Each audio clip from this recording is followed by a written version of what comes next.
Puji nama Tuhan, shalom untuk kita semua. Apa kabarnya saudara-saudari? Saya yakin dan percaya saudara-saudari dalam lindungan Tuhan, dalam kasih-Nya Tuhan, dalam keadaan yang sehat, oleh karena kemurahan Tuhan, oleh karena kasih Tuhan kepada kita. Sebelum saya menyampaikan kebenaran firman Tuhan, saya ingin membawakan sebuah lagu yang berjudul Hidup Ini Adalah Kesempatan.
Terima kasih Bapa, terima kasih Tuhan, berkat-Mu sempurna pada hari ini.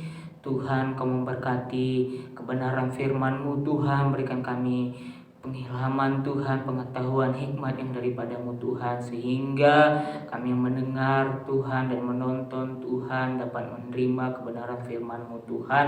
Berkati hamba-Mu yang menyampaikan firman-Mu, biarlah Tuhan Kau yang berkata-kata Tuhan. Di dalam nama Tuhan Yesus kami berdoa dan mengucap syukur. Haleluya, amin. Puji nama Tuhan. Pada hari ini saya akan sharing kebenaran firman Tuhan yang saya akan bawakan tema bekerja bersama Tuhan, yang saya ambil dalam Kolose 3 ayat yang ke-23. Demikian firman Tuhan, apapun juga yang kamu perbuat, perbuatlah dengan segenap hatimu seperti untuk Tuhan dan bukan untuk manusia. Nah, saudara-saudari, di sini dikatakan apapun juga yang kamu perbuat.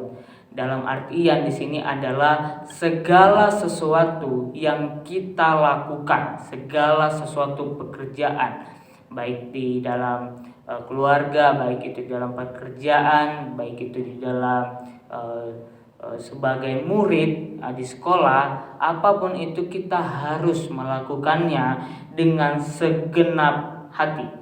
Kenapa kita harus melakukannya dengan segenap hati, saudara-saudari? Karena ketika kita melakukan dengan segenap hati, kita akan merasakan pekerjaan itu akan gampang, mudah untuk dikerjain. Beda ketika kita melakukannya dengan hati yang bersungut-sungut, dengan hati yang tidak ikhlas.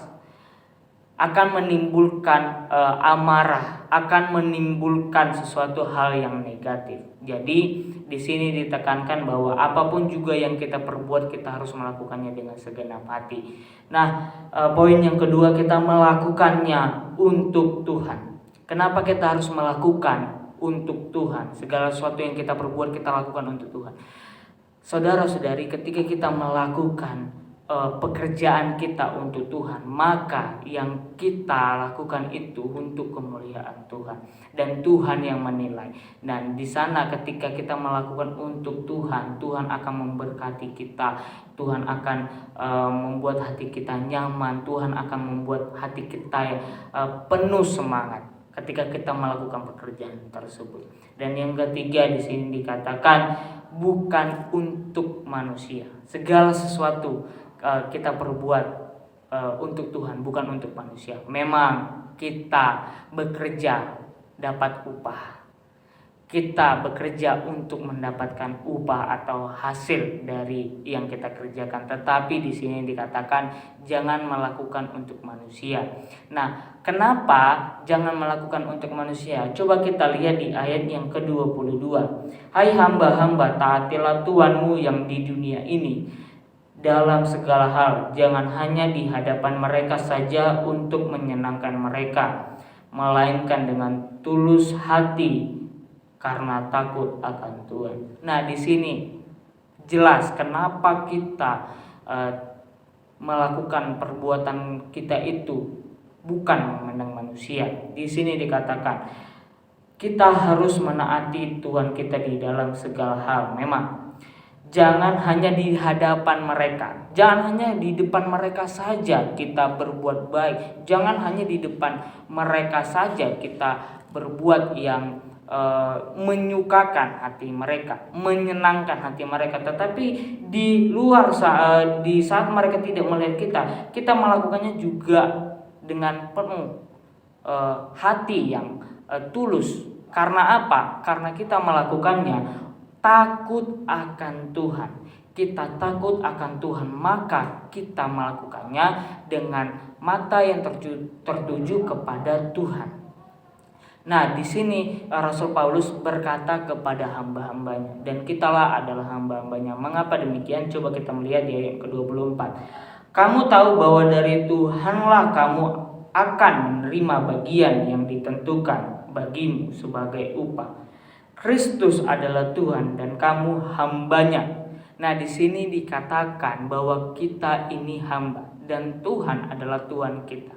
Jadi ketika bos atau pimpinan kita tidak berlaku adil kepada kita sebagai pengikut Tuhan, kita tidak perlu iri, kita tidak perlu protes, kita tidak perlu marah, karena sebagai pengikut Kristus kita tahu upah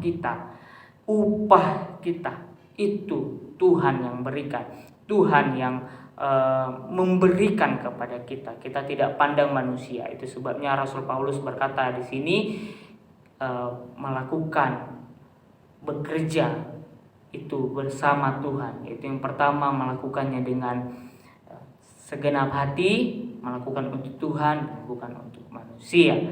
Nah, demikian firman Tuhan. Mungkin saudara-saudari sedang merasakan kondisi di mana seperti yang diceritakan pada ayat ini, tapi saudara-saudari perlu tahu bahwa Tuhan bersama engkau, Tuhan selalu bersama-sama dengan engkau. Ketika engkau susah, ketika engkau gelisah, ketika engkau merasa takut, khawatir dan lain sebagainya, Tuhan ada di dalam hidupmu. Jadi ketika melakukan segala sesuatu, minta tuntunan Roh Kudus, minta tuntunan Tuhan, maka Tuhan akan memberikan upah yang terbaik kepada dirimu. So, ini yang bisa saya sampaikan kepada kita semua. Puji nama Tuhan. Mari kita bersatu di dalam doa. Terima kasih Bapa, terima kasih Tuhan, kebenaran firman-Mu yang meneguhkan kami bersyukur. Biarlah Tuhan Kau memberkati kami yang menonton, mendengar, dan kami dapat menerima di dalam hati kami. Di dalam nama Tuhan Yesus kami berdoa dan mengucap syukur. Haleluya. Amin. Puji nama Tuhan. Shalom. God bless you.